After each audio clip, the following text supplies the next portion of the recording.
आदाब, नमस्कार, good evening. Legal awareness web series के एक नए एपिसोड में एक बार फिर आपका खैर मकदम है, स्वागत है। कई लोगों ने मुझे फ़ोन करके कहा कि आप अब एक वीडियो दिल्ली का जो ये इतना बड़ा जजमेंट हुआ 3 दिन पहले उस पर बना दें। ये बात सही है कि नालसर का मैंडेट है कि हम देश के नागरिकों को जो करंट लीगल इश्यूज़ हैं उनके बारे में एडुकेट करें, उनके बारे में एक अवेयरनेस क्रिएट करें, और इसीलिए ये सीरीज़ मैंने बनाई।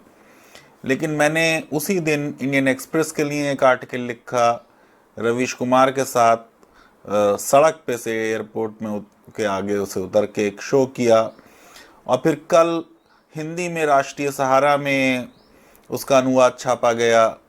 और हिंदुस्तान टाइम्स ये चाहता था कि आसानी से पॉइंट वाइज बता दिया जाए कि इस जजमेंट में क्या हुआ, वो मैंने लिख दिया।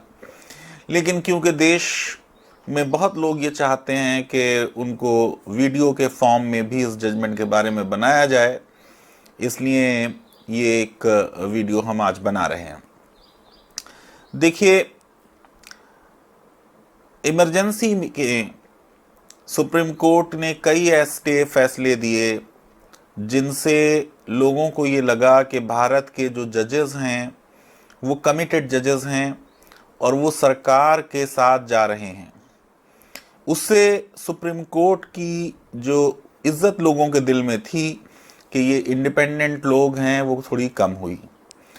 तो जब जनता गवर्नमेंट आई और कांग्रेस गवर्नमेंट चली गई इंदिरा जी की, तो सुप्रीम कोर्ट एक क्राइसिस ऑफ लेजिटिमेसी फेस कर रहा था।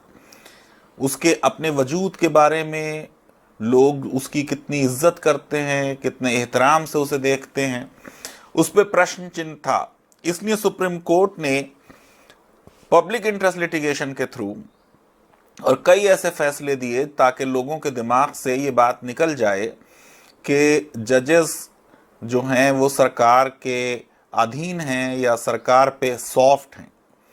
12 जनवरी 2018 में जब 4 सीनियर मोस्ट जजेस ने अपना जो लेटर मुख्य न्यायाधीश को दिया था उसे पब्लिक किया और प्रेस कॉन्फ्रेंस हुई, उसके बाद भी देश में एक ये परसेप्शन बना कि शायद आज की सुप्रीम कोर्ट भी कुछ हद तक सरकार पे सॉफ्ट है और जजेस इंडिपेंडेंटली फैसला जितना उन्हें करना चाहिए शायद नहीं कर रहे। ये परसेप्शंस अक्सर गलत हो सकते हैं और गलत होते हैं। ये जो लेटेस्ट जजमेंट हुआ जिसमें मुख्य न्यायाधीश दीपक मिश्रा जी ने 237 पेज मेरे ख्याल से लिखे और टोटल 535 पेज का ये जजमेंट है, इसने एक बार फिर साफ जाहिर कर दिया कि हिंदुस्तान के जजेस इंडिपेंडेंटली काम करते हैं। उनके जजमेंट्स कभी सरकार के फेवर में जाते हैं और कभी सरकार के विरुद्ध जाते हैं। तो आप ये देखिए कि मुख्य न्यायाधीश ने भी हादिया का जजमेंट सरकार के खिलाफ दिया था। जो सरकार के लोग हैं और पार्टी के लोग, रूलिंग पार्टी के, उनके लिए लव जिहाद एक प्लैंक है। लेकिन मुख्य न्यायाधीश ने साफ तौर से कहा कि ये एक इंडिविजुअल की ऑटोनॉमी है, एक अडल्ट की चॉइस है, कोर्ट उसमें इंटरफेयर नहीं कर सकती। गो कि मेरा क्रिटिसिज्म उस पूरे एपिसोड का ये है कि अगर 1.5-2 साल बाद इतनी तकलीफ़ों और परेशानियों के बाद, और मुझे बताया जाता है कि शायद 1 करोड़ रुपए खर्च हुए इस पूरे केस में, अगर हिंदुस्तान के 2 अडल्ट नागरिकों को अपनी मर्जी से जो उन्होंने शादी की थी उस शादी को वैध बताया गया, तो मैं ये नहीं समझता कि ये बहुत बड़ा कोई अचीवमेंट है। ये बात तो पहले ही दिन हो जानी चाहिए थी, और इस पे जितनी सियासत हुई और जितना टीवी पे और न्यूज़पेपर्स में इस पे टाइम वेस्ट किया गया, वो मैं समझता हूँ किसी बेहतर काम के लिए इस्तेमाल किया जा सकता था। इसी तरह अरुणाचल प्रदेश में जो मोदी सरकार ने राष्ट्रपति शासन लगाया था, उसको भी मुख्य न्यायाधीश जब वो जज थे उस जमाने में अरुणाचल के केस में, तब भी उन्होंने सरकार के विरुद्ध वो फैसला किया था और ये कहा था कि ये जो राष्ट्रपति शासन है ये गलत लगाया गया। अब इस केस में कॉन्स्टिट्यूशनली स्पीकिंग मैटर रियल में था कि क्या गवर्नर जो हैं दिल्ली के, लेफ्टिनेंट गवर्नर, वो सर्विसेज को कंट्रोल करेंगे, कौन चीफ सेक्रेटरी बनेगा, ये उनकी का अधिकार क्षेत्र होगा या ये मुख्यमंत्री का अधिकार क्षेत्र होगा। और इस मामले में सर्विसेज जो इसमें मेन था और एक एसीबी एंटी करप्शन ब्यूरो के मामले में गवर्नर की क्या शक्तियां होंगी और मुख्यमंत्री की क्या शक्तियां होंगी, ये मेन मुद्दा था। जजमेंट बहुत अच्छा है, मैंने इसकी बहुत तारीफ लिखी है, लेकिन 535 पेज पढ़ने के बाद भी मुझे वो 3 लाइनें नहीं मिली जिसमें सुप्रीम कोर्ट ने ये कहा होता कि ये जो फैसले गवर्नर के हैं या ये मामलात जो हैं सर्विसेज वाले या ये एसीबी वाले, इसमें गवर्नर गलत हैं और हम इनको क्वैश करते हैं। जबकि पूरे जजमेंट से ये अंदाज साफ होता है कि सुप्रीम कोर्ट के तीनों जजेस ने ये बात कही है कि गवर्नर का जो इसमें अधिकार क्षेत्र या ज्यूरिसडिक्शन है वो सिर्फ 3 मामलात में होगा, पब्लिक ऑर्डर, पुलिस और लैंड। इसके अलावा बाकी सारे मामलात में जो एक चुनी हुई दिल्ली की सरकार है उस सरकार का ये अधिकार क्षेत्र या ज्यूरिसडिक्शन होगा। तो इनडायरेक्टली एक लॉ जो ले डाउन किया गया है वो यही है लॉ। लेकिन अभी कल भी मीटिंग हुई, मुख्यमंत्री राज्यपाल से मिले, केंद्र सरकार के बड़े बड़े जो मंत्री हैं वो भी ये बात कह रहे हैं नहीं नहीं नहीं, जब तक सुप्रीम कोर्ट ने ये नहीं कहा कि ये इस पर्टिकुलरली इस मामले में, तब तक कोई फैसला उनके विरुद्ध नहीं गया है। मैं समझता हूं कि इतना टाइम वेस्ट हुआ है इस पूरे मैटर में। 7 महीने पहले जजमेंट रिजर्व हुआ था, ये बहुत लंबा वक्त है। अब जब रेगुलर बेंच इस पे हियरिंग करेगी और जजमेंट देगी तब तक शायद अरविंद केजरीवाल का जो टर्म है एज ए चीफ मिनिस्टर वो शायद समाप्त हो जाएगा। तो जब सर्वोच्च न्यायालय और संविधान पीठ इतना बड़ा एक फैसला कर रही है तो उनको एक आधा पेज लिख के इस कंट्रोवर्सी को भी सेटल कर देना चाहिए था। ये कहीं मना नहीं है कि संविधान पीठ जो है वो स्पेसिफिक इशू डिसाइड नहीं करेगी, पर कई केसेस ऐसे हैं कि जहां पे बहुत अच्छे प्रिंसिपल्स ले डाउन की बात थी, वहां हमारी कोर्ट कभी पीछे नहीं रही, लेकिन उन प्रिंसिपल्स पे स्पेसिफिक ऑर्डर देने में कहीं कहीं पे थोड़ी कमी रह गई। वो मैं समझता हूं बहुत अच्छी बात नहीं है। अब आप ये देखिए कि इस जजमेंट में पहली चीज मैं ये कहना चाहूंगा कि जैसे अरुणाचल के गवर्नर के बारे में सुप्रीम कोर्ट ने काफी सख्त टिप्पणी की थी। अब क्योंकि यहाँ स्पेसिफिक केस डिसाइड नहीं किया, इसलिए दिल्ली के लेफ्टिनेंट गवर्नर के बारे में डायरेक्टली उनके बारे में टिप्पणियां नहीं है। लेकिन जब इस तरीके की बात कही गई कि अथॉरिटेरियनिज्म नहीं होगा, संविधानवाद होगा, कॉन्स्टिट्यूशनल मोरालिटी होगी, कॉन्स्टिट्यूशनल ऑब्जेक्टिविटी होगी, कोलैबोरेटिव फेडरलिज्म होगा, कोऑपरेटिव फेडरलिज्म होगा, सब हाउ साउंडिंग प्रिंसिपल्स की बात की, 12 प्रिंसिपल्स मुख्य न्यायाधीश ने ले डाउन किए। तो इन सारी बातों से नतीजा यही लगता है कि लेफ्टिनेंट गवर्नर जो हैं वो एक रबर स्टैम्प तो नहीं होंगे क्योंकि 3 मामलात में उनका अधिकार क्षेत्र होगा, लेकिन वो बिहेव ज्यादातर इस तरह से करेंगे जैसे पार्लियामेंट्री डेमोक्रेसी में गवर्नर को करना चाहिए। और उसके बारे में ये कहा जाता है कि अच्छा गवर्नर वो है जिसकी टांग टूटी हुई है और वो राजभवन में अपना किताबें मिताबें पढ़ रहा है। उसका काम राज्य का प्रशासन चलाना नहीं है, उसका काम राजभवन को एक पॉलिटिक्स का अड्डा बना लेना नहीं है। ये बड़ी अनफॉर्चुनेट बात है कि देश के 70 साल के एक्सपीरियंस में हमें लगता है कि कांग्रेस के गवर्नर्स भी पॉलिटिक्स करते रहे और बीजेपी के गवर्नर्स भी काफी पॉलिटिक्स करते हैं। गवर्नर जो है वो एक एक्टिव पॉलिटिशियन नहीं होना चाहिए। आइडियल ये है कि गवर्नर जो है वो कोई एकेडमिशियन हो या कोई बहुत रिस्पेक्टेड आदमी हो जिसने बहुत पहले पॉलिटिक्स छोड़ दी हो और वो जो है कभी कभी अपने मुख्यमंत्री को वार्न कर दे, कभी उसे इनकरेज कर दे, कभी उसे कोई गाइडेंस दे दे। अब इसमें मुख्य न्यायाधीश की मैं बड़ी तारीफ करना चाहता हूं जो उन्होंने जजमेंट लिखा, जैसे मैंने कहा 237 पेज का।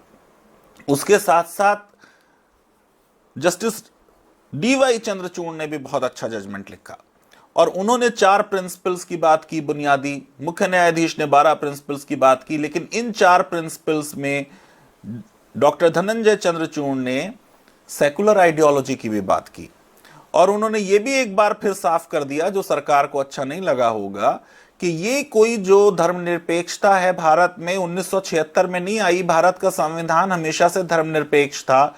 जो चीज संविधान में पहले इम्प्लाइड थी 1976 में 42वें संविधान संशोधन ने उसे एक्सप्लिसिट कर दिया और जाहिर तरीके से लिख दिया, और ये बेसिक स्ट्रक्चर का हिस्सा है, डॉक्टर डी वाई चंद्रचूड़ ने कहा, और इसको संविधान संशोधन से समाप्त नहीं किया जा सकता।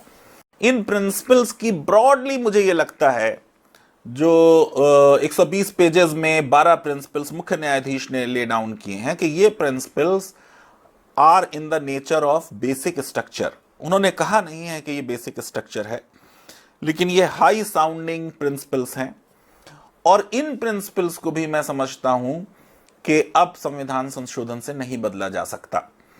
अब मुझे अच्छी खुशी होती कि अगर इन 12 प्रिंसिपल्स में ये एक बात और आ जाती, क्योंकि इस पूरे जजमेंट में बार बार ये बात कही गई कि क्योंकि मुख्यमंत्री और जो इलेक्टेड है उसकी शक्तियों की बात हो रही है, और लेफ्टिनेंट गवर्नर जो नॉमिनेटेड है उसकी पावर्स की बात हो रही है, तो सही कहा सुप्रीम कोर्ट ने बार बार ये कहा कि रिप्रेजेंटेटिव डेमोक्रेसी में जो लोगों के रिप्रेजेंटेटिव्स चुन के आए हैं उनके पास रियल पावर्स होनी चाहिए, और पॉपुलर विल जो चाहती है वो होना चाहिए। लेकिन इससे ये नतीजा नहीं लगाना चाहिए कि पॉपुलर विल से कभी आप संविधान के मूलभूत ढांचे को या संविधान के मूलभूत प्रिंसिपल्स को चेंज कर सकते हैं। बिकॉज संविधानवाद का ये भी एक प्रिंसिपल है कि कुछ चीजें नॉन नेगोशिएबल हैं, कुछ चीजें नॉन डेरोगेबल हैं। तो जो संविधान का मूलभूत ढांचा है या जो संविधान के फंडामेंटल प्रिंसिपल्स हैं, वो किसी संविधान की तरमीम से, अमेंडमेंट से या संशोधन से भी नहीं बदले जाने चाहिए। ये बात अगर और आ जाती तो ये एक अच्छा होता, क्योंकि पूरे विश्व में एक मेजॉरिटेरियन टेंडेंसीज डेवलप हो रही हैं। पूरे विश्व में डेमोक्रेसी का ये मतलब लिया जा रहा है कि हम रियल डेमोक्रेसी लाएंगे। आज डेमोक्रेसी को खतरा बुलेट से नहीं है, आज डेमोक्रेसी को खतरा बैलेट से है। सारे विश्व में एक हवा चल रही है जिसमें अथॉरिटेरियन लीडर्स जो हैं वो कहते हैं हम सही जनतंत्र लाएंगे, और सारी शक्तियां अपने में निहित कर लेते हैं, एब्सोल्यूट रूलर की तरह बन जा रहे हैं। तो ये अच्छा किया कि सुप्रीम कोर्ट ने इस बात को साफ कर दिया कि अथॉरिटेरियनिज्म के लिए, एब्सोल्यूट पावर के लिए संविधानवाद में और कॉन्स्टिट्यूशनल डेमोक्रेसी में कोई जगह नहीं होगी। मुझे अच्छा नहीं लगा, लेकिन कल एक और जजमेंट आया जो मुख्य न्यायाधीश की अपनी शक्तियों के बारे में था, जिसमें जस्टिस सीकरी और जस्टिस अशोक भूषण ने कहा कि chief justice of India as master of rules जो हैं वो एब्सोल्यूट हैं और उनको किसी जज से कंसल्ट करने की ज़रूरत नहीं। ये बात सही है कि पुराने जजमेंट्स में यही बात कही गई थी और उन्हीं जजमेंट्स को बुनियाद बना के ये जजमेंट आया है। तो टेक्निकली जजमेंट ठीक है, लेकिन जो शांति भूषण इस जजमेंट में कह रहे थे कि क्योंकि आप अभी 4 जुलाई में ही ये फैसला कर चुके हैं कि कोई भी कॉन्स्टिट्यूशनल फंक्शनरी की एब्सोल्यूट पावर नहीं होगी, तो इस कॉन्स्टिट्यूशनल फंक्शनरी में मुख्य न्यायाधीश भी शामिल होंगे, तो उनकी भी एब्सोल्यूट पावर पर कोई ना कोई अंकुश लगाने की बात कंसीडर की जा सकती है। तो मेरा ये कहना है कि शायद ये प्रश्न भी एक 5 जज बेंच को, जिसमें सारे जज वो होते जो मुख्य न्यायाधीश बनने की लाइन में नहीं लगे हुए हैं, और वो फैसला करें कि क्या हम कोई transparent participatory system of allocation of benches लाना चाहेंगे। संविधान की व्याख्या में अक्सर हम इस तरीके के कंसेप्ट लाते रहे हैं। देखिए, पहले ये लिखा था संविधान में कि जब इमरजेंसी लगी 1975 में इंदिरा जी गई और उन्होंने राष्ट्रपति को एक पेपर दिया और उनसे साइन करा लिया। हमने संविधान का संशोधन करके ये कहा कि अब ये प्रधानमंत्री अकेले फैसला नहीं करेगा कि देश में आपातकाल लगा दिया जाए, इमरजेंसी लगा दी जाए। अब ये फैसला कैबिनेट का हो। इसी तरह जजेस के अपॉइंटमेंट के बारे में संविधान ने ये कहा था कि मुख्य न्यायाधीश से सलाह मशवरा किया जाएगा। फर्स्ट जजेस केस में और सेकंड और थर्ड जजेस केस में सुप्रीम कोर्ट ने ही कहा कि मुख्य न्यायाधीश का मतलब सिर्फ मुख्य न्यायाधीश नहीं होगा, बल्कि मुख्य न्यायाधीश और 4 और जजेस होंगे। यानी आपने एक पार्टिसिपेटरी सिस्टम उसमें बनाया, क्योंकि संविधान कहीं पे ये नहीं कहता कि मुख्य न्यायाधीश जो है वो मास्टर ऑफ रूल्स होंगे। ये बात सुप्रीम कोर्ट रूल्स में आई है, तो उन रूल्स में अमेंडमेंट भी मुमकिन है, उन रूल्स की एक नई व्याख्या भी मुमकिन है। और मैं समझता हूं कि सुप्रीम कोर्ट को इस केस को संविधान बेंच को दे देना चाहिए था, ताकि इस पे एक अच्छा बड़ा फैसला आ जाता, और जिस फैसले से ये कंट्रोवर्सी फॉरएवर सेटल हो जाती। अब ये बात इसमें एक देखिए अच्छी बात आई कि संविधान में ये लिखा था कि लेफ्टिनेंट गवर्नर जो हैं वो जो मैटर चाहें वो केंद्र सरकार यानी राष्ट्रपति के ओपिनियन के लिए रेफर कर सकते हैं। तो चीफ जस्टिस दीपक मिश्रा जी ने ग्लेनविल ऑस्टिन को कोट किया, अच्छी बात की कॉन्स्टिट्यूशनल इंटरप्रिटेशन के बारे में, और जिसमें ऑस्टिन साहब ने ये लिखा था कि अगर कोई आदमी अपने घर में ये कहता है क्या घर में क्या कोई बटर नहीं है, इसका मतलब ये होता है कि उसके घर में क्या कोई बटर नहीं है। इसका मतलब ये नहीं होता कि उस शहर में या उस देश में या पूरी दुनिया में बटर नहीं है। तो एनी का मतलब हमेशा एवरी नहीं होता। तो जब ये एनी मैटर आ रहा है तो सुप्रीम कोर्ट ने उसे सही इंटरप्रेट करते हुए कहा इसका मतलब एवरी मैटर नहीं है, इसका मतलब वही 3 मैटर्स हैं जिनके बारे में आपको कॉन्स्टिट्यूशन ने साफ तौर से ये अधिकार दिया कि अगर आपको लगता है कि इस मैटर में राष्ट्रपति जी का व्यू ले लिया जाए तो आप उन्हें रेफर करेंगे। और लेफ्टिनेंट गवर्नर उसको रूटीन वे में, मैकेनिकल वे में कि इधर फाइल आई दिल्ली सरकार से उधर राष्ट्रपति के यहां भेज दी, ये नहीं करेंगे। मैं ये समझता हूं कि ये बिल्कुल करेक्ट इंटरप्रिटेशन सुप्रीम कोर्ट ने दिया है। और जितने भी लेफ्टिनेंट गवर्नर दिल्ली में बाद में बने उनको ये समझना चाहिए कि अब दिल्ली में संविधान संशोधन के बाद एक असेंबली है, एक इलेक्टेड गवर्नमेंट है, और हमारी डेमोक्रेसी में इलेक्टेड गवर्नमेंट के पास रियल पावर्स होनी चाहिए। जो लोगों के रिप्रेजेंटेटिव्स हैं उनकी अकाउंटेबिलिटी है असेंबली को, उनकी अकाउंटेबिलिटी है जनता को, जबकि जो लेफ्टिनेंट गवर्नर है उसकी अकाउंटेबिलिटी किसी को नहीं है सिवाय गवर्नर के, राष्ट्रपति के, जिसका मतलब है सेंट्रल गवर्नमेंट। बिकॉज जो भारत के गवर्नर हैं they hold office during the pleasure of the president. In fact मैं कभी एक पूरा वीडियो इस पे बनाऊंगा गवर्नर्स के बारे में कि ये जो एक कंसेप्ट है governor holds office during pleasure of the president, उसको कोई सिक्योरिटी ऑफ टेन्योर नहीं है लाइक जजेस, उसको उतना भी आपने नहीं प्रोटेक्शन दे रखा जितना आपने सिविल सर्वेंट्स को दे रखा है। जब चाहे उसको राष्ट्रपति हटा सकते हैं। इसीलिए हमारे सारे गवर्नर जो हैं हमेशा केंद्र की तरफ देखते रहते हैं और जो मरकजी हुकूमत कहती है वही करना चाहते हैं। तो गवर्नर जो कि सुप्रीम कोर्ट का केस है जिसमें उन्होंने कहा वो एम्प्लॉय नहीं है और वो हाई कॉन्स्टिट्यूशनल ऑफिस होल्ड करते हैं, लेकिन गवर्नर्स को कोई सिक्योरिटी ऑफ टेन्योर मेरे हिसाब से देने की जरूरत है। एक और अच्छी बात दीपक मिश्रा जी ने कही जिसको मैं समझता हूं कि देश के नागरिकों को समझना चाहिए और राजनेताओं को इस बात को बार बार पढ़ना चाहिए। उन्होंने कहा कॉन्स्टिट्यूशनल मॉरलिटी, अंबेडकर को कोट करते हुए, ये अपने आप नहीं आती है, ये नेचुरल इंस्टिंक्ट नहीं है। यानी कॉन्स्टिट्यूशन के बेसिक फंडामेंटल प्रिंसिपल्स को मानना और एडहेरेंस, ये अपने आप एक नेचुरल इंस्टिंक्ट से नहीं आता, इसको कल्टीवेट करना पड़ता है। जो हमारे यहाँ अथॉरिटेरियन टेंडेंसीज हैं वो समाज में भी हैं। कहते हैं societies are by nature authoritarian, governments even more so. तो जो लोग राजतंत्र चला रहे हैं, पॉलिटिक्स में हैं, बड़ी हाई पोजीशंस में हैं, उनको अपने अंदर कल्टीवेट करनी चाहिए कॉन्स्टिट्यूशनल मॉरलिटी। और इस कल्टीवेट करने में कॉन्स्टिट्यूशनल मॉरलिटी में उनको समझ में आएगा कि जो दूसरा जिसके साथ वो काम कर रहे हैं, जैसे लेफ्टिनेंट गवर्नर काम कर रहे हैं चीफ मिनिस्टर के साथ, कि उसकी भी कुछ पावर्स हैं, वो इलेक्ट होके आया है, उसकी को जनता ने चुना है कुछ अपनी एस्पिरेशंस के साथ। और जब वो अपने फैसले करेंगे तो जैसे मुख्य न्यायाधीश ने सही कहा, तो वो कॉन्स्टिट्यूशनल ऑब्जेक्टिविटी माइंड में रखेंगे।